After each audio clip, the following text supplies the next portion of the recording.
The First Alert team, the best in Georgia. News 12 is on your side with First Alert weather.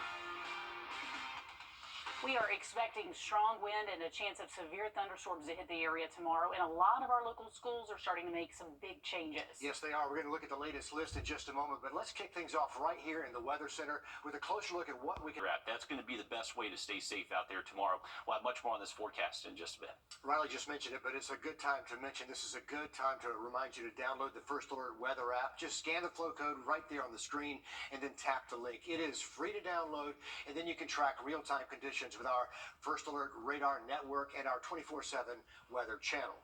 And because of that severe weather moving in tomorrow, several schools are making schedule changes. Sydney Hood live in the studio with everything parents and students need to know coming up for Tuesday.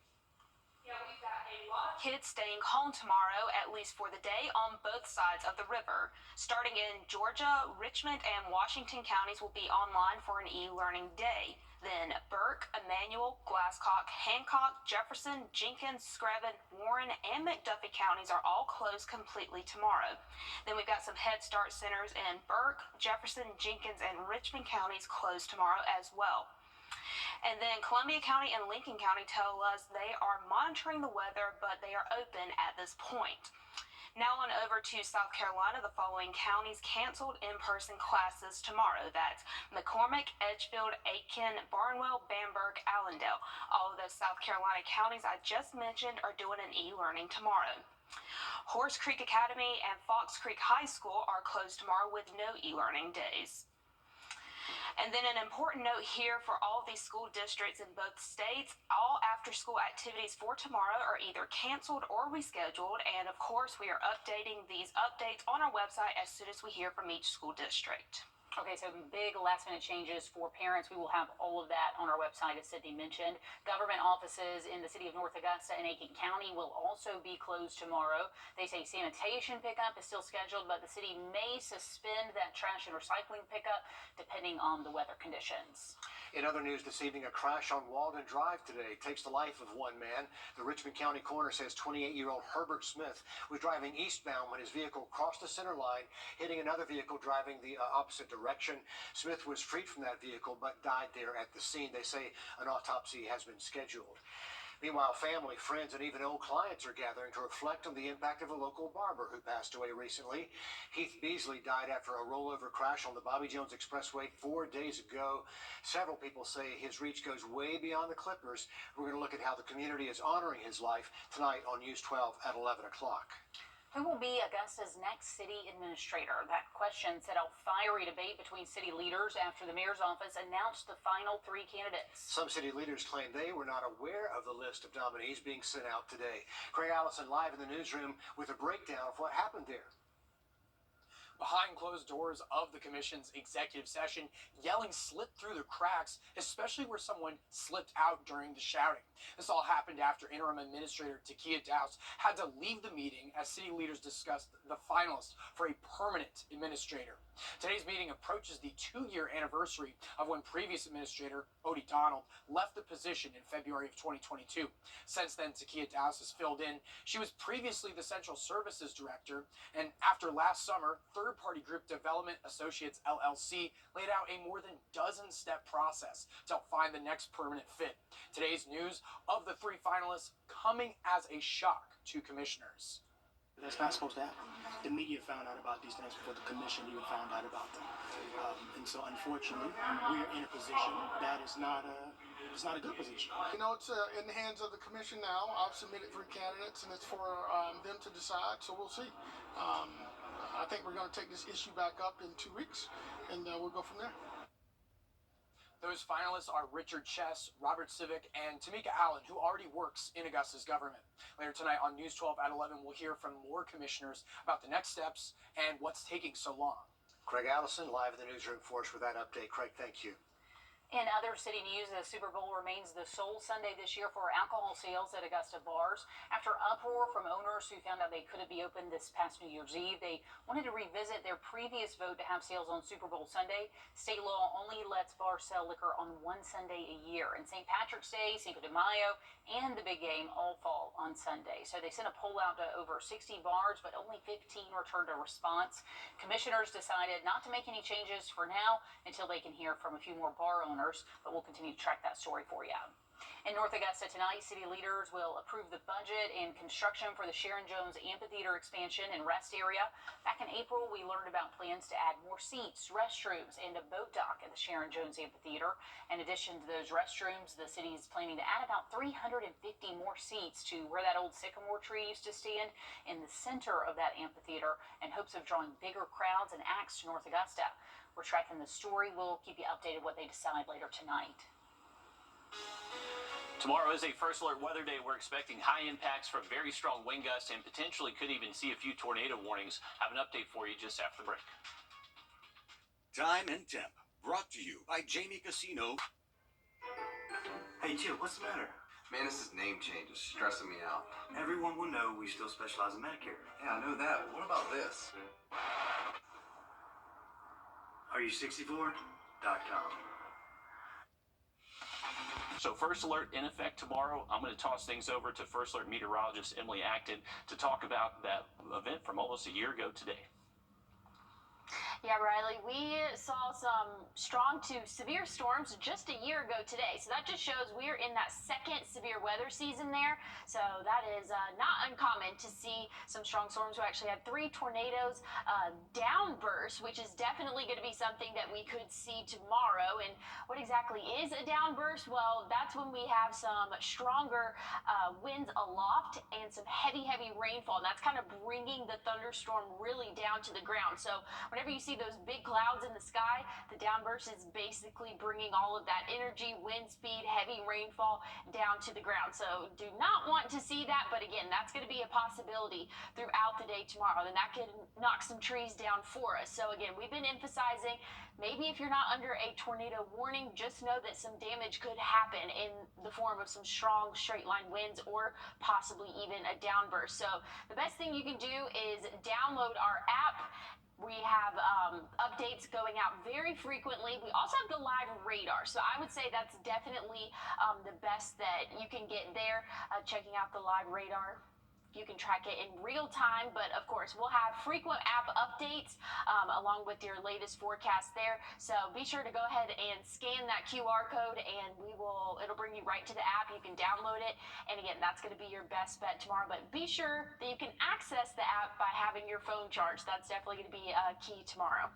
Okay, good advice. Make sure that that phone is charged and the app is downloaded. The state of South Carolina's only nuclear engineering technology program is opening doors and keeping local talent here at home. And also ahead, who will walk away with college football's national championship tonight? Local fans don't have a dog in this fight, but there is still a watch party in Augusta. We'll take you there after the break.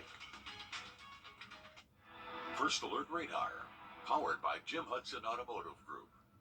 Your job right now. Here it is, the Washington Huskies against the Michigan Wolverines for the college football national championship tonight. 2 undefeated teams facing off at 7:30. One walks away with the first title in the college football playoff era. Despite Georgia not being in the spotlight tonight, football fans across the area will still tune in for that national championship. By the dozens, I'm sure. Yeah, I'm right? sure. To wallow, we will be hurling things at the television. Alyssa Lyons is at the watch party at Top Dog Tavern. I think everybody's just kind of keeping it casual because of that. It's the first time that an SEC team has not made it into the playoffs since that first year that it started, so 2014, 2015. And maybe that's why we're happy to see our loyalties go in different directions. I asked that question to a bunch of people throughout the CSRA today. Here is what they had to say. Are you going to be watching the national championship? Only because my husband will turn it on and I'll be forced to sit there and watch it. Better defense. They deserve it. They've been going to the playoff, 3 years in a row now. Michigan deserves this one by far. But I know more people from Michigan than I know people from Washington, so. Probably Washington. And the reason is I had a neighbor growing up who was a Michigan fan, so I'm just annoyed with with anything to do with Michigan. So go Huskies. Yeah, OHIO. He's a Buckeye. I'm a Longhorn. We can't root for those teams. Who's gonna win? I got Michigan winning. I know they say Washington by double digits, but I like Michigan. I like Michigan. Oh, Washington. Yeah, absolutely. And all my relatives are went to Michigan, and I'm sure they'll hate me. We gotta go with Michigan, but I can overlook that she's from Ohio. Yeah, I went to Ohio State. We hate Michigan. Michigan, gotta believe. I'm just grateful it's not an SEC team.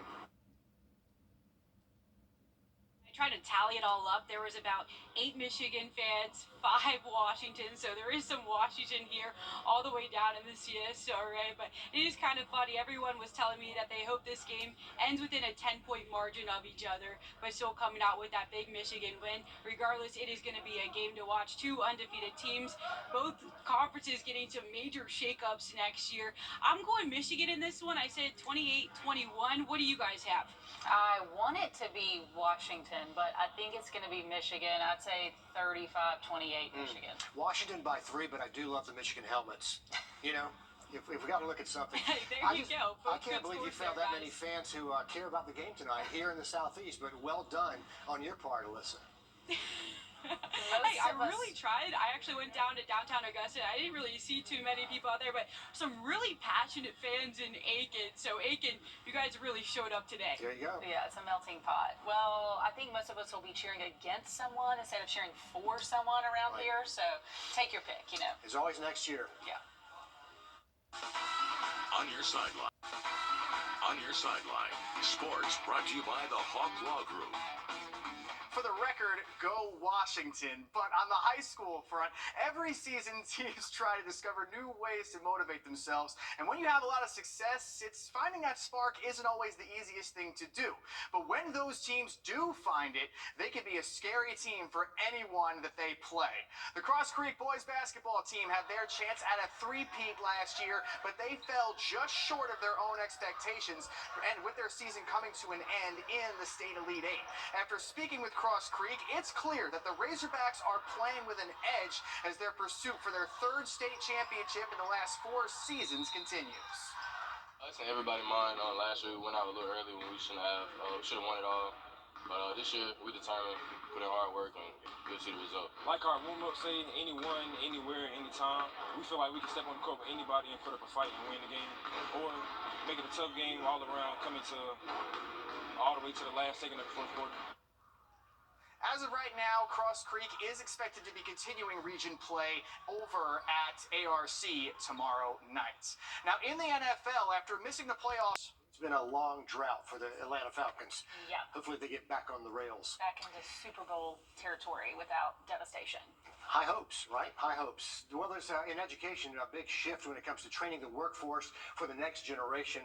We've seen a huge shift to STEM and cyber, and recently President Biden naming Augusta a cyber workforce hub, bringing millions in investment and job training. And a lot of that job training happening at places like Augusta Tech. They offer one of the only advanced nuclear studies programs in the state. As Hallie Turner shows us, they are working on creating a lasting pipeline for local jobs. Nicholas Azures spent his entire life in the CSRA. As the future came calling, he says Augusta Tech answered, helping him achieve his dream for a local career in nuclear engineering. There aren't that many nuclear programs in the country, and especially not around here, and the affordable prices for one thing. Nicholas says his number one fear was having to move far away to get the training needed to be a nuclear safety inspector. Mostly I was worried about not being able to have practical experience. The different pieces of equipment that you would use for radiation protection are very niche. Now, a new $500,000 grant for the school's nuclear engineering technology program is opening doors and keeping local talent here at home. With an apprenticeship, students have the opportunity to work within a field in business and industry, and in this case, at Savannah River National Lab. and they also have the opportunity to get paid. Hands-on programs like this, the new partnership with Augusta National and the Patch, nursing, the automotive shop, and more add to Augusta Tech's goal, keeping students around long after they get their diploma. Really enhances the overall student experience here, because the main purpose is to really get our students into the workforce, and that workforce pipeline is so critical. In Augusta, Hallie Turner on your side.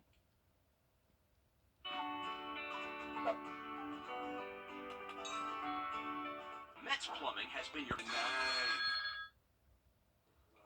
Welcome back, folks. We do have the opportunity to lose power tomorrow, so I want to make sure you are keeping your cell phone charged tonight and throughout the day tomorrow. If we do lose power, it could start as early as tomorrow morning. We're expecting that wind to be gusting up to 40 miles an hour by around 8, 9 a.m. into our Tuesday, so it is going to be an early start for the wind factor. The severe weather risk should be around midday into the early afternoon. I wanted to take a quick look at the tornado risk for tomorrow. You can see a lot of the CS array is included in this 10% hatch risk, so this is where there could be some strong tornadoes. EF2+, so that is mainly for the central and eastern CS array, so this could lead to some very strong tornadoes, so make sure you're staying weather aware. You can scan this QR code at the bottom right part of the 7-day, and that'll take you to our weather app.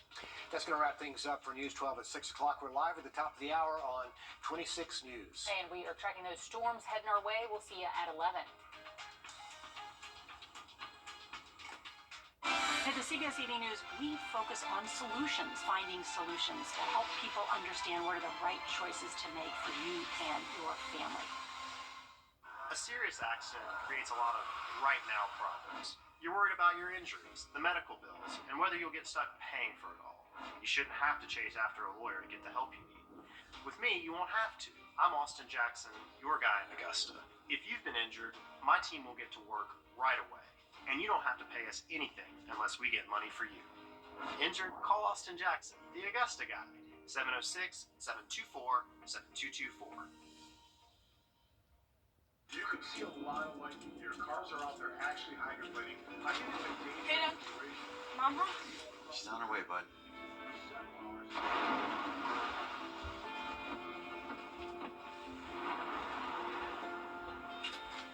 Hey, hon. Nasty out there. I'm glad you're home.